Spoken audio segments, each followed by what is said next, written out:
Syederalun, di tengah beberapa harga pokok yang naik, harga telur di Aceh Tengah stabil bahkan cenderung turun. Hal ini disampaikan Leo, 40 tahun, salah seorang pedagang telur yang ada di Jalan Sengeda, Kecamatan Luttawar.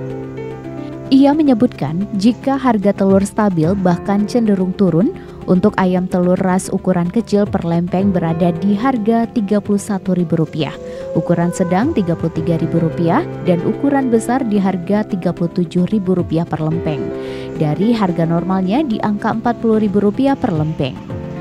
Leo mengungkapkan turunnya harga telur ini terjadi sejak awal tahun, yang mana harga telur pada saat awal tahun melambung tinggi.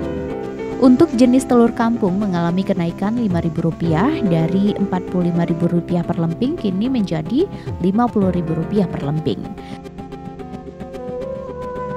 Untuk harga telur sekarang gimana, Bang? Agak anjlok, Bang. Biasanya berapa, Bang?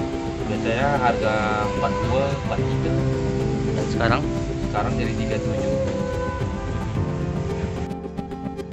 Kenaikan harga telur kampung terjadi mulai hari Jumat 4 Maret 2022. Leo juga menyampaikan bahwa mendekati bulan Ramadan dan Hari Raya nanti akan terjadi kenaikan lagi. Dari Aceh Tengah, Bagus Setiawan, Serambi On TV.